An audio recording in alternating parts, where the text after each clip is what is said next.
अस्सलाम वालेकुम। आप देख रहे हैं परसोना और मैं हूं आपका होस्ट मोहम्मद अहमद।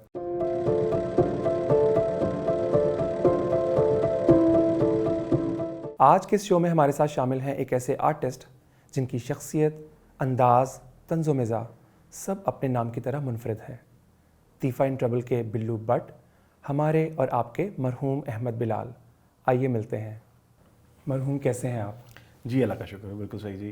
तो शुरू करते हैं अपने सवालों का सिलसिला। सबसे पहले तो ये बताएं कि आप वकालत कर रहे थे, उसको छोड़कर एक्टिंग में आने का जो आपका पूरा सफ़र है वो कैसा रहा? अच्छा, एक तो ये कि मैंने वकालत छोड़ी नहीं है सच। वकालत भी चल रही है, एक्टिंग भी चल रही है। मैं असल में ज़िंदगी में हर काम ही ना पार्ट टाइम करता हूँ, तो वो फुल टाइम एक तो मुझसे कुछ होता नहीं है। दूसरा जो है अब वो, लेकिन वो जो ट्रांजिशन थी ना वकालत से एक्टिंग में आने की, वो बड़ी मज़ेदार थी। वो इस तरह से कि वकालत इटसेल्फ जो है वो कुछ लोग ये समझते हैं कि वो शायद एक्टिंग ही है वकालत भी, लेकिन वकालत में और एक्टिंग में बहुत फ़र्क है। क्योंकि अगर आप वकालत को एक्टिंग समझें तो मेरे ख्याल है फिर तो हर शोबे में ही एक्टिंग है ऑब्वियसली। अगर आप इंटरेक्ट कर रहे हैं किसी से तो आप एक्टिंग ही कर रहे हैं। तो मुश्किल भी था और आसान भी था। आसान इस तरह से था कि मुझे पहले ही जो मेरे थे जिन्होंने मुझे सिखाई एक्टिंग, हिशाम बिन मुनव्वर मेरे दोस्त भी हैं, तो उन्होंने मुझे बता दिया कि भाई एक्टिंग तो करनी ही नहीं है ना, बस सही। ये मतलब उससे खैर नुकसान एक तो ये भी हुआ कि मैं अपना कोई भी कैरेक्टर देखता हूँ तो मुझे लगता है कि ये वो एक ही कैरेक्टर है जो चला आ रहा है, कोई वर्सेटैलिटी नहीं है उसमें। लेकिन दूसरी तरफ ये था कि आसान इस तरह से था कि कुछ और करना नहीं पड़ रहा था। वकालत और एक्टिंग बहरहाल वो एक ट्रांजिशनल फेज बड़ा मज़ेदार था उसका मेरे लिए। सही। दरअसल हुआ कुछ यूँ कि बात है सन 2012 की। मैंने 2010 में लॉ किया था। 2012 में मेरा कज़न है जो कि मेरा बेस्ट फ्रेंड भी है, हिशाम, हमने साथ रहना शुरू किया। तो मुझे पता लगा कि जी हिशाम ने कोई ना फिल्म मेकिंग पढ़ी है।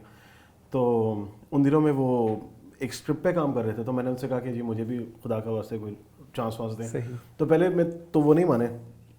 बाद में मैंने फिर उनसे कहा कि जी इमोशनल ब्लैकमेल किया उन्हें कि जी ये मैंने फिल्म में आना ही आना है। तो मैं 2 साल में तरला करता रहा उनका। तो मेरा भी वो फिर तरला इतना स्ट्रॉन्ग है मतलब कि उनसे इनकार हो नहीं पाया। तो वो खैर मेरी पहली फिल्म बनी रेडी स्टडी नो, जो 2016 में बनी थी। ऑब्वियसली वो कुछ डिलेज हुए और 2019 में वो रिलीज हुई, लेकिन एज एक्टर मेरी पहली फिल्म वो थी। और वकालत से इस तरफ आना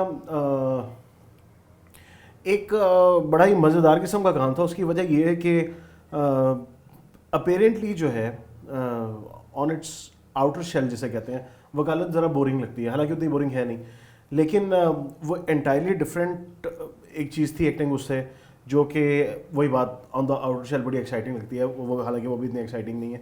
तो बेसिकली जो है ना मज़ा आया सही। Fun game.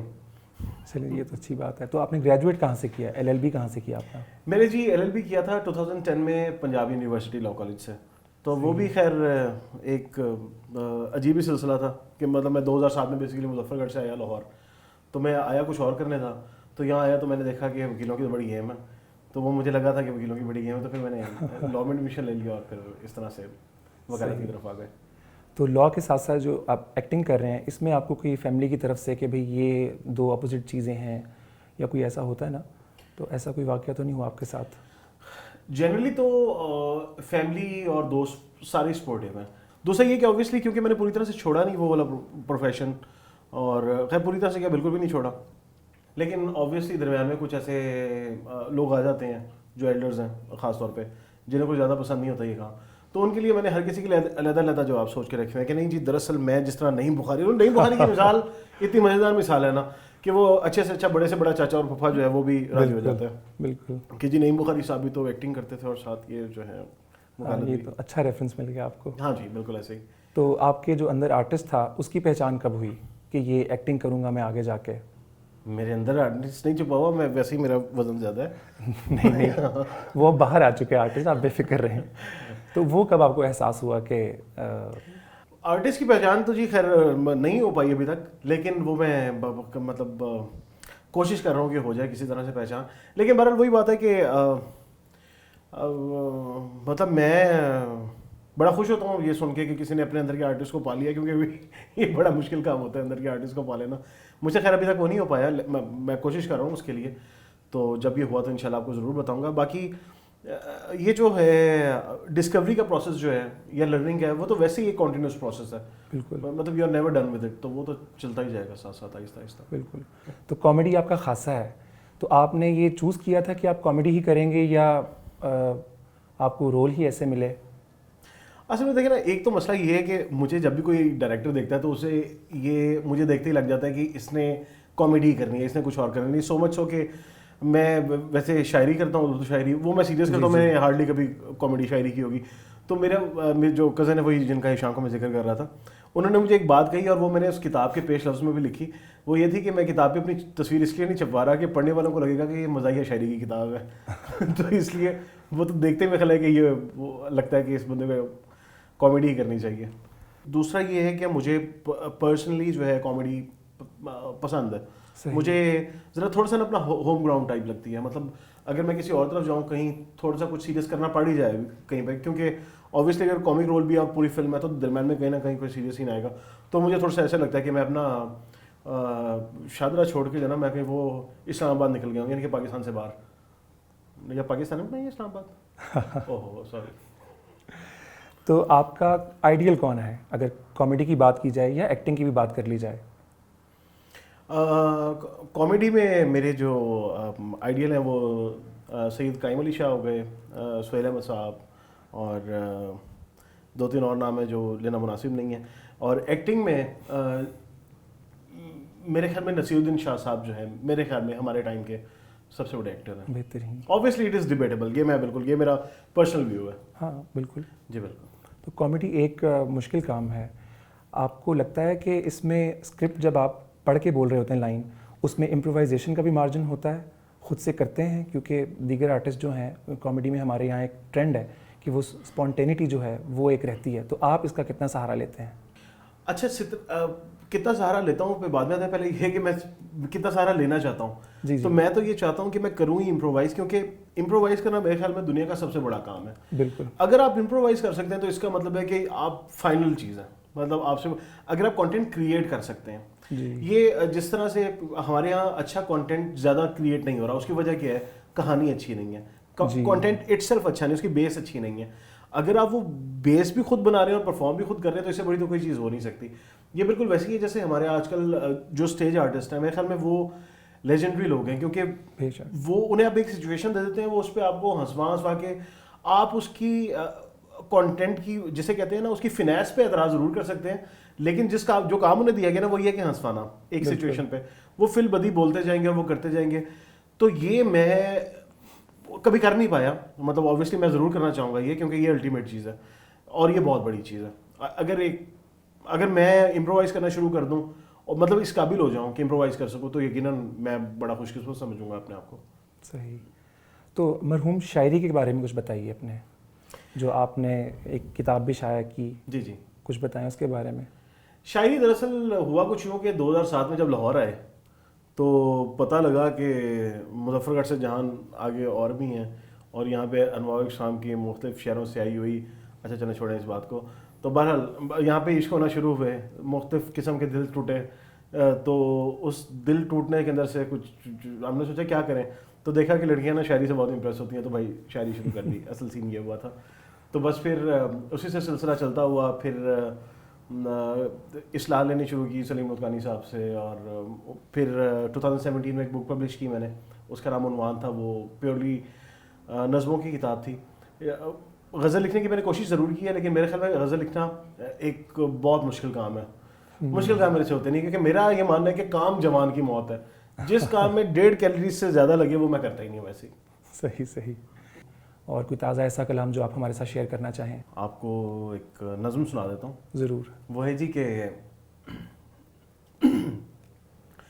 तेरी आंखों से लगता है, तेरी आंखों से लगता है मुसलसल आजमाइश थी कि जिससे तू गुजर कर रात के आंचल में निकली है। तेरी गर्दन पे शायद हिज्र के सांपों ने काटा है, तेरी सांसों में जैसे बेड़ियों की गूंज उठती हो, तेरे बालों में जैसे हल चलाया हो नसीबों ने, तेरा माथा के जैसे मुस्कुराया हो रकीबों ने, तेरे गालों पे सुर्खी थी मगर सुर्खी कहाँ है अब, तुझे जलना है जीने तक तेरी सुनता कहाँ है रब, तेरी किस्मत कज़ाए वक्त ने दांतों से कुतरी है कि तू औरत है लेकिन बरसरे बाजार उतरी है। बहुत खूबसूरत, बहुत शुक्रिया, कमाल कर दिया। इनायत है आपकी। तो अब फिल्म की बात कर लेते हैं। तीफ़ा में काम करने का और एहसन रहीम के साथ काम करने का आपका तजुर्बा कैसा रहा? तजर्बा बड़ा मज़ेदार था क्योंकि वो शुरू ही बड़े एक्साइटिंग तरीके से हुआ कि मैं तो ऑब्वियसली ना एहसन भाई को पर्सनली जानता था ना अली ज़फ़र को।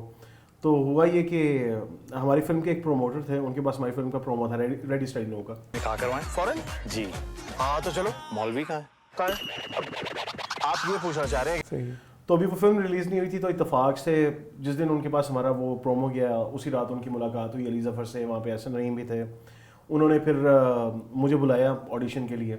ऑडिशन हुआ, अगले दिन उन्होंने खैर कह दिया मुझे कि जी आप कर रहे हैं हमारे साथ फिल्म, और इस तरह से ये सिलसिला शुरू हो गया। जो अच्छी चीज़ हुई वो ये हुई कि मुझे ये लगता था कि जितने भी लोग हैं मतलब in front of the camera या बिहाइंड द कैमरा, वो सारे बहुत ही सीनियर हैं, हमारी इंडस्ट्री के शायद सबसे सीनियर लोग, एक्टर्स भी और बाकी जो टेक्निकल टीम थी वो भी।